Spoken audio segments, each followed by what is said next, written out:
अस्सलामु अलैकुम वरहमतुल्लाहि वबरकातुहू। आज का हमारा उन्वान है इस्लाम का निज़ाम जंग। जब भी हम जंग का नाम सुनते हैं तो हमारे दिल में एक बेचैनी सी पाई जाती है। हम फ़कत जंग के नाम से ही मुस्तरब हो जाते हैं, घबराने लगते हैं। लेकिन जंग दुनिया की सच्चाई है, दुनिया की हकीकत है। जब हम देखते हैं मज़हब इस्लाम ने जंग के लिए कैसा निज़ाम बनाया है और जंग के हालात में कैसे अहकामात जारी किए हैं और जंग से बचने के लिए क्या तदबीरें और क्या अहकामात जारी किए हैं, तो सबसे पहले हम देखते हैं कि मज़हब इस्लाम ने पूरी तरह ये कोशिश की है और पूरा ज़ोर इस पर दिया है कि किसी भी तरह से जंग को पैदा होने से ही रोक दिया जाए, जंग को होने ही न दिया जाए। और जंग जब हो तो उसी वक्त हो जब हालात बिल्कुल नागुज़ीर हों, जब किसी भी तरह से ज़ब्त और बर्दाश्त से काम ना चल सकता हो, उसी सूरत में जंग लड़ी जाए। लेकिन मज़हब इस्लाम ने उस वक्त की जंग को भी शुतर बेमुहार की तरह नहीं छोड़ा, बल्कि उस पर भी बिल्कुलिया कंट्रोल करते हुए ऐसे जंग के आलम में भी ऐसे सुनहरी उसूल मुरतब किए जिनके ज़रिए से जंग के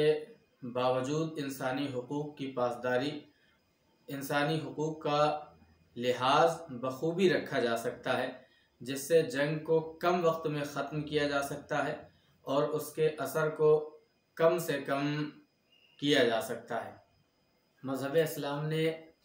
जंग को रोकने के लिए, जंग को पैदा ना होने देने के लिए पहले कोशिश की है कि जंग हो ही ना, जंग के हालात ही ना पैदा हों। इसके लिए आप जब इस्लाम की तालीमात का मुआयना करेंगे तो आप देखेंगे कि मोहसिन इंसानियत जनाब अहमद मुस्तफ़ा मोहम्मद मुस्तफ़ा सल्लल्लाहु ताला अलैहि वसल्लम इरशाद फरमाते हैं, अल खल्क़ु कुल्लुहुम अयालुल्लाह, यानी तमाम के तमाम मखलूक जो है अल्लाह की आयाल है और तमाम मखलूक में खुदा का सबसे प्यारा वो है जो उसके कुंबे को ज़्यादा से ज़्यादा नफ़ा पहुँचाए। अब यहाँ पर तमाम मखलूक को अल्लाह की आयाल करार दिया गया है, इसमें किसी तरह की कोई तफरीक नहीं की गई है। इससे समझ में आता है और आगे वाला जुमला इस पर और भी ताकीद पैदा करता है कि तमाम के तमाम मखलूक अल्लाह के आयाल हैं और अल्लाह के नज़दीक पसंदीदा वही हैं जो अल्लाह के आयाल को ज़्यादा से ज़्यादा फ़ायदा पहुँचाए। तो जब हम ज़्यादा से ज़्यादा फ़ायदा पहुँचाने की कोशिश करेंगे तो लामुहाला जंग या लड़ाई झगड़े की नौबत ही नहीं आएगी। दूसरी जगह सही मुस्लिम किताबुल इत्क़ में है कि अन्नासु कुल्लुहुम अयाल, यानी सारे लोग एक कुंबा हैं। यहाँ ये बुनियादी तौर पर इस्लामी तालीमात दी जा रही हैं कि तमाम के तमाम लोग एक कुंबा हैं, तमाम के तमाम लोग अल्लाह की आयाल हैं, अल्लाह ही के पैदा करदा हैं। लिहाजा जो उनको ज़्यादा नफ़ा पहुँचाएगा वो अल्लाह के नज़दीक ज़्यादा महबूब होगा। तो अगर इन चीज़ों पर अमल कर लिया जाए तो जंग के हालात ही पैदा नहीं होंगे। दूसरी बात आती है कि जंग कब पैदा होती है, अक्सर जब हम किसी के मजहबी मामलात में दखल अंदाज होते हैं, जब हम किसी को ज़बरदस्ती अपने मज़हब में दाखिल करना चाहते हैं या किसी के मजहबी मामलात में हम दखल अंदाजी करना चाहते हैं, उसको उसके मज़हब के एतबार से काम नहीं करने देना चाहते। लेकिन यहाँ भी इस्लाम का निज़ाम इतना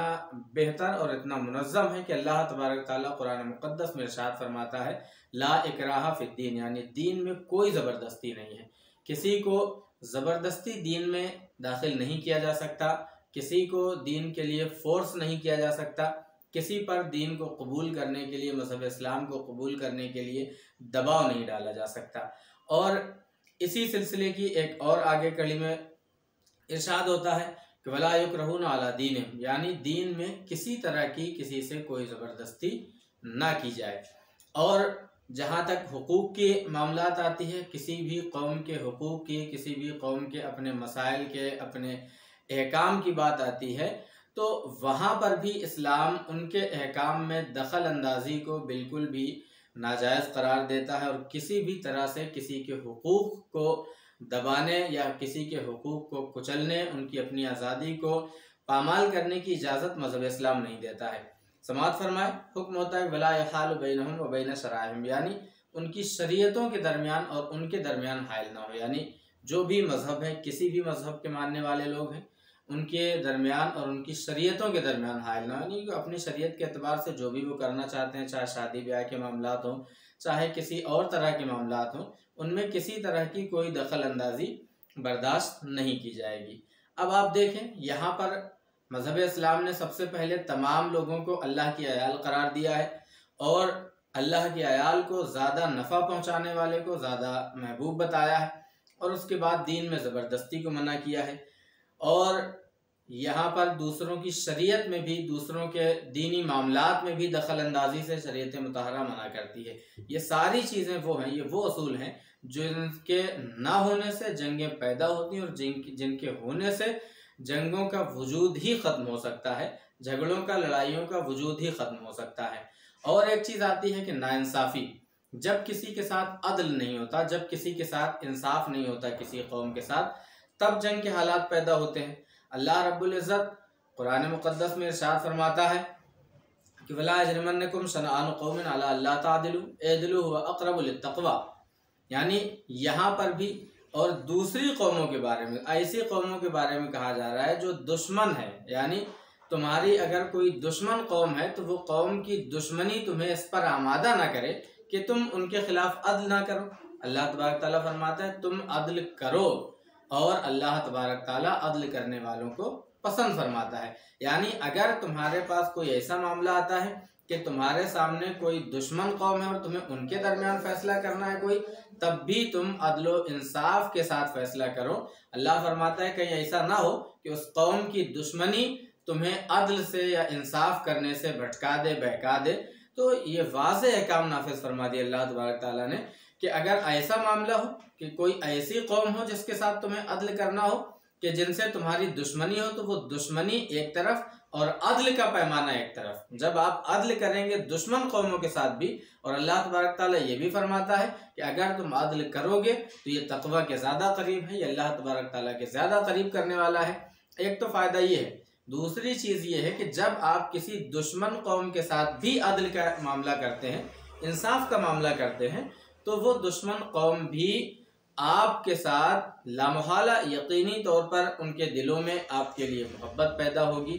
और उस कौम के दिलों में आपकी जो नफ़रत है वो कम होती जाएगी। तो इस्लाम का बुनियादी तौर पर जो उसूल है वो जंग को पैदा होने से रोकना है। इस्लाम जंग चाहता ही नहीं है। इस्लाम चाहता है कि किसी भी तरह से जंग का खात्मा हो जाए और ऐसे उसूल इस्लाम ने मुरतब कर दिए हैं, ऐसा निज़ाम बना दिया है कि जिन पर अमल किया जाए तो जंग की नौबत ही नहीं आएगी।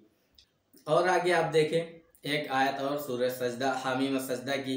मुलाहिज़ा फरमाई। यहाँ पर भी अल्लाह तबारक ताला ने हुक्म दिया है नेकी और बदी का दर्जा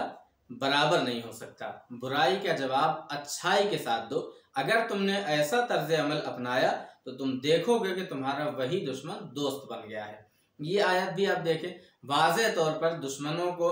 दोस्त बनाने का हुक्म दिया जा रहा है, दुश्मनों के साथ भलाई करने का हुक्म दिया जा रहा है और उसकी हिकमत ये बताई जा रही है कि तुम जब दुश्मनों के साथ भलाई का मामला करोगे, तुम जब दुश्मनों के साथ एहसान का मामला करोगे, तुम जब दुश्मनों के साथ बेहतर सलूक करोगे तो दुश्मनी लामुहाला तौर पर ख़त्म होगी और मोहब्बतें पैदा होंगी आपस में। जब मोहब्बतें पैदा होंगी कि जंग का सिद्देबाब अपने आप हो जाएगा। अल्लाह अज़्ज़ा व जल इरशाद फरमाता है इन्नल्लाह यअमुरु बिल अदल, बेशक अल्लाह तबारक ताला अदल का हुक्म फरमाता है, वल एहसान, और एहसान यानी भलाई का हुक्म फरमाता है, व इताइ ज़िल कुर्बा, और रिश्तेदारों के हक़ देने का, रिश्तेदारों को उनके रिश्ते का हक़ निभाने का, अदा करने का हुक्म फरमाता है, व यन्हा अनिल फ़हशाइ वल मुनकर, और अल्लाह तबारक ताला तमाम बुरी चीज़ों से और बेहयाई से मना फरमाता है, सरकशी से मना फरमाता है, और अल्लाह तबारक ताला तुम्हें नसीहत फरमाता है कि तुम ध्यान करो। यहाँ पर भी देखने का मामला है। अल्लाह तबारक ताला अदल का हुक्म फरमा रहा है, इंसाफ का हुक्म फरमा रहा है, एहसान का हुक्म फरमा रहा है, रिश्तेदारों को उनका हुकूक अदा करने का हुक्म फरमा रहा है, बुराइयों से और सरकशी से रुकने का हुक्म फरमा रहा है। और ये सारी चीज़ें इस बात की तरफ वाज़ेह दलील हैं कि ये सारी चीज़ें जो हैं ये भलाई की तरफ इशारा करने वाली हैं, ये इत्तेहाद की तरफ इशारा करने वाली हैं, ये जंग से रोकने वाली चीज़ें हैं। अगर इस्लाम के इन ज़र्री उसूलों पर अमल कर लिया जाए तो दुनिया जंग से महफूज हो सकती है और बेवजह की जो जंगें दुनिया पर थोप दी जाती हैं उनसे बचा जा सकता है और एक बेहतरीन माहौल पैदा किया जा सकता है। मज़हब इस्लाम ने सिर्फ अदल का हुक्म ही नहीं दिया है, सिर्फ ये नहीं कहा है कि दूसरे कौम का जब कोई मामला हो या दुश्मन कौम का मामला हो तो उनके साथ भलाई के साथ मामला किया जाए, उनके साथ बेहतर तरीक़े पर मामला किया जाए, उनके साथ नाइंसाफ़ी न की जाए, बल्कि इसका नमूना भी मज़हब इस्लाम ने पेश किया है। नबी करीम सल्लल्लाहु ताला अलैहि वसल्लम का मामला देख लें कि बिश्र नामी एक मुनाफिक और यहूदी से झगड़ा हुआ। मुनाफिक बज़ाहिर मुसलमान था, यहूदी का उनका किसी मामले पर झगड़ा हुआ। वो नबी करीम सल्लल्लाहु ताला अलैहि वसल्लम की बारगाह में आए और उन्होंने यानी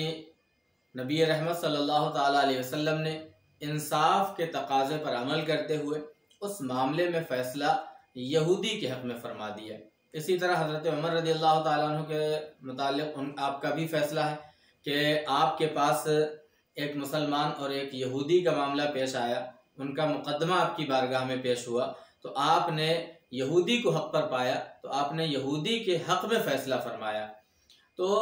यहाँ पर इस्लाम में सिर्फ ऐसा नहीं है कि कह दिया गया हो कि जब दुश्मन कौम तुम्हारे सामने आए तो तुम उनके साथ भलाई का मामला करो, तुम उनके साथ अदल का मामला करो, तुम उनके साथ इंसाफ का बर्ताव करो, बल्कि नबी करीम सल्लल्लाहु ताला अलैहि वसल्लम ने भी उसकी एक मिसाल कायम कर दी है। आपने भी मुसलमान के मुकाबले में गैर मुस्लिम को अगर सही पाया है तो उसके हक़ में फ़ैसला दिया है और आपके सहाबाए किराम ने भी इस रिवायत को बाकी रखते हुए मुसलमान के मुकाबले में अगर किसी गैर मुस्लिम को हक़ पर पाया है, किसी गैर मुस्लिम को दुरुस्त पाया है तो उसके हक़ में फ़ैसला दिया है, मुसलमान के हक़ में फ़ैसला नहीं दिया है। ये इस्लाम की तालीमात हैं जो जंग से रोकने के लिए काम आती हैं, जंग को ख़त्म करने के लिए काम आती हैं। यहाँ पर मैं आपको एक छोटा सा वाक़या और बताना चाहूँगा कि जब फ़तह अस्कंदरिया की ख़बर इस्लामी लश्कर के सिपह सालार हज़रत उमर इब्न आस रज़ी अल्लाह ताला अन्हु को पहुँची तो आपने अल्लाह रब्बुल इज़्ज़त की पाकी बयान की और वहाँ से ख़ेमे उठाने का हुक्म दिया गया। ख़ेमे उठाए जाने लगे फ़तह के बाद और दूसरी जगह कूच करने का इंतज़ाम किया जाने लगा। उसी दरमियान आपका ख़ेमा जब उठाने की बारी आई तो लोगों ने देखा, आपकी नज़र पड़ी एक कबूतर के घोंसले पर जो उसने उसी ख़ेमे पर बना रखा है। हज़रत उमर इब्न आस रज़ी अल्लाह ताला अन्हु ने सहाबा किराम को रोका कि तुम इस ख़ेमा को न उखाड़ो, इसे अपनी जगह बरकरार रहने दो। तो सिपाहियों ने कहा, जो लोग मौजूद थे जो ख़ेमा उखाड़ने वाले थे, उन्होंने कहा कि मामला क्या है, ख़ेमा क्यों छोड़ दिया जाए, क्या हमें जाने का हुक्म नहीं है, क्या हमें कूच करने का हुक्म नहीं हुआ है। तो आपने उस कबूतर के घोंसले की तरफ इशारा करते हुए फरमाया कि यहाँ इस कबूतर ने घोंसला बना लिया है, अगर हम ये ख़ेमा उखाड़ेंगे, अगर हम ये ख़ेमा यहाँ से हटाएंगे तो इससे तकलीफ़ होगी, लिहाजा बाकी सारे ख़ेमे उखाड़ लिए जाएं, बाकी सारे ख़ेमे हटा लिए जाएं, इस ख़ेमे को ऐसे ही छोड़ दिया जाए ताकि इस कबूतर को तकलीफ़ ना हो। तो जो मज़हब इस्लाम ऐसा रहम दिल हो, जिसके मानने वाले ऐसे रहम दिल हों कि वो एक कबूतर की भी दरबदरी कबूल ना करें, एक कबूतर के घोंसले को उखाड़ना पसंद ना करें, वो किसी के साथ जुल्म सितम कैसे रवा रख सकते हैं, वो किसी के साथ नाइंसाफ़ी का मामला कैसे कर सकते हैं। यही इस्लाम का निज़ाम अदल है और यही वजह है कि इस्लाम जंग को रोकने में कामयाब है। इस्लाम ने न सिर्फ जंग के ज़र्री उसूल मुरत्तब किए बल्कि उन पर अमल करके भी दिखाया कि इस्लाम लोगों के साथ रहमदिली का मामला करता है, इस्लाम जंगो जदल नहीं चाहता है, इस्लाम किसी भी तरह से जंग का हामी नहीं है। लेकिन जब कभी ऐसे नागुज़ीर हालात आ जाएं, दुश्मन आप पर हमलावर हो जाए, आपकी तमाम रहमदिलियों के बावजूद, आपकी तमाम इंसाफ परवरियों के बावजूद, आपके तमाम तर मामलात बेहतर करने के बावजूद दुश्मन आप पर हमलावर हो तो उस वक्त क्या करें। ऐसे वक्त में भी जब दुश्मन से मुकाबला हो, मुकाबला होने की सूरत में भी, जबकि दुनिया का रिवाज ये है कि मफतूह कौमें यानी जिन पर फतह हासिल कर ली जाती है उन पर जैसे चाहते हैं हमला करते हैं, जैसे चाहते हैं तबाह बर्बाद करते हैं, जैसे चाहते हैं उनको लूटते हैं, उनकी खेतियों को जला देते हैं, उनके बच्चों के साथ, उनके बुजुर्गों के साथ बुरा रवैया इख्तियार करते हैं, उनकी औरतों के साथ नाजेबा रवैया इख्तियार करते हैं। लेकिन मज़हब इस्लाम ने यहाँ पर भी ऐसे उसूल मुरत्तब कर दिए हैं कि आप पढ़ते जाएंगे और इस्लाम की हक़ानियत आपके दिल में बैठती जाएगी कि इस्लाम ने जंग जैसे नागुज़ीर हालात में भी कैसे उसूल मुरत्तब किए हैं, कैसे तरीक़ेकार पर अमल किया है। आप देखेंगे मैदान जंग में भी जब इस्लाम किसी से लड़ रहा है, इस्लाम के मानने वाले किसी से जंग कर रहे हैं जो उन पर मुसल्लत कर दी गई है, ऐसे वक्त में भी इस्लाम उन्हें ये अहकाम देता हुआ नजर आता है कि जब तुम सजा दो किसी को, यानी जब कोई तुम पर हमला करे और तुम भी उस पर हमला करो तो तुम ऐसी ही सजा दो जैसी उसने तुम्हें तकलीफ पहुंचाई है, उससे ज्यादा उन्हें सजा ना दो। और उसके बाद भी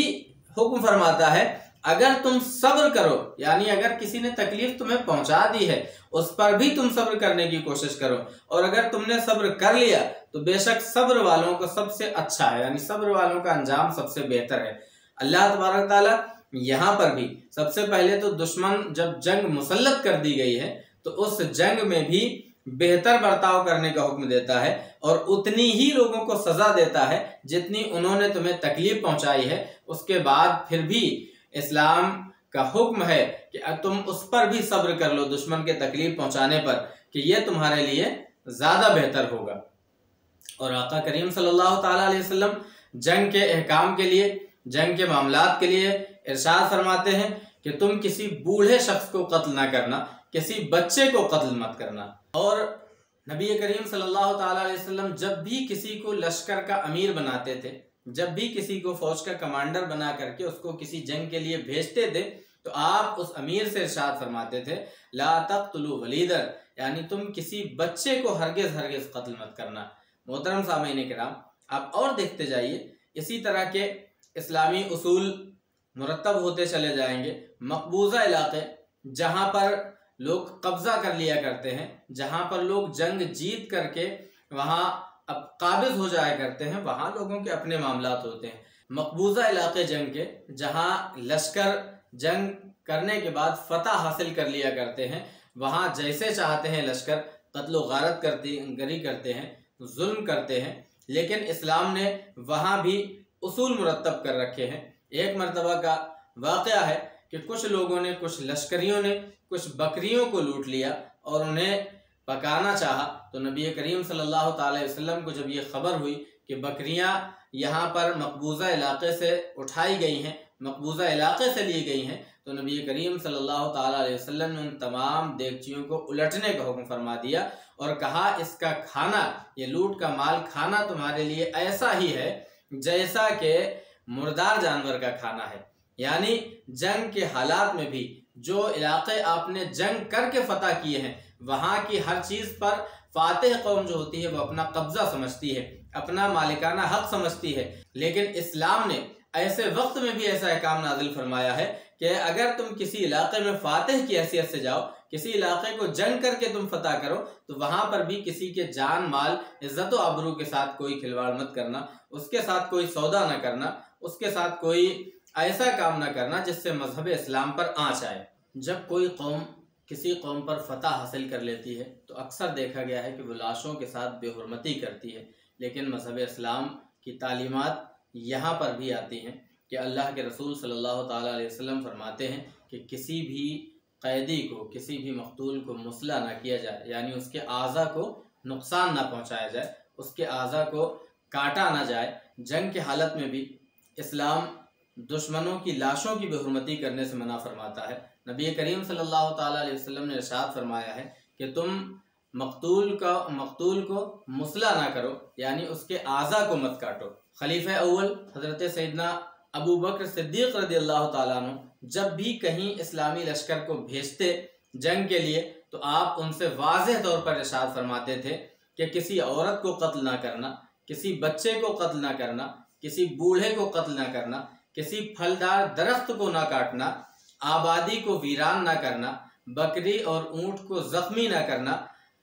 शहद की मक्खियों को ना जलाना और ना उनको भगाना, अमानत में खयानत ना करना और ना बुज़दिली दिखाना। मोहतरम सामीन किराम, इन सारे उसूलों को देखिए कि जंग के बावजूद जिन इलाकों में आप जंग कर रहे हैं, फतह हासिल कर रहे हैं, वहाँ पर भी औरतों को कत्ल करने से मना किया जा रहा है, बच्चों को कत्ल करने से मना किया जा रहा है, फलदार दरख्तों को काटने से मना किया जा रहा है, बूढ़ों को मारने से मना किया जा रहा है। और आप ये भी देखें, एक और अहकाम देखते चलें कि ये भी फरमाया गया है कि ना जंग की हालत में बच्चों को कत्ल कर दिया जाए और ना अहले सुमा को कत्ल किया जाए, यानी जो लोग गोशा नशीन हैं, जो लोग मजहबी इबादत गाहों में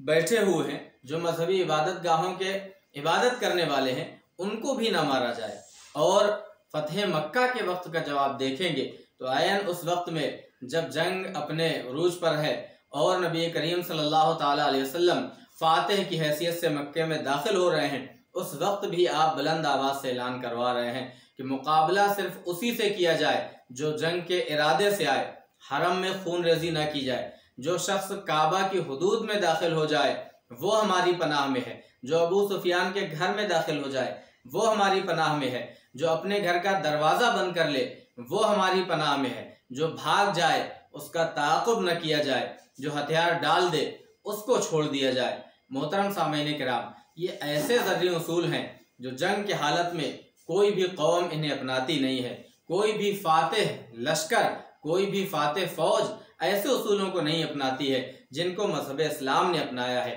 मजहब इस्लाम ने जंग के ऐसे ज़रूरी उसूल कायम कर दिए हैं कि जिन पर अमल किया जाए तो जंग होने के बावजूद भी आपस में दुश्मनियां पैदा नहीं होंगी। यही वजह थी कि जब मजहब इस्लाम के सिपाही, जब इस्लाम का लश्कर किसी जगह पर फतह हासिल करता था, उनके साथ कोई भी ऐसी नाजेबा हरकत नहीं करता था। अहकामे इस्लामिया पर अमल करते हुए भलाई का बर्ताव करता था, बात नहीं की जाती थी, उनके बूढ़ों को नहीं मारा जाता था, उनकी औरतों को नहीं मारा जाता था, उनके बच्चों को नहीं सताया जाता था, उनकी खेतियों को नहीं तोड़ा खराब किया जाता था, उनके बागात को खराब नहीं किया जाता था, उनके मालो अमवाल को बर्बाद नहीं किया जाता था। यही वजह थी कि जौक दर जौक लोग मजहब इस्लाम की अच्छाइयों को देखकर मजहब इस्लाम में दाखिल हो गए थे और एक थोड़े से अरसे में पूरी दुनिया पर तकरीबन मजहब इस्लाम के मानने वाले अपनी छाप छोड़ चुके थे। मोहतरम सामीन किराम, मजहब इस्लाम के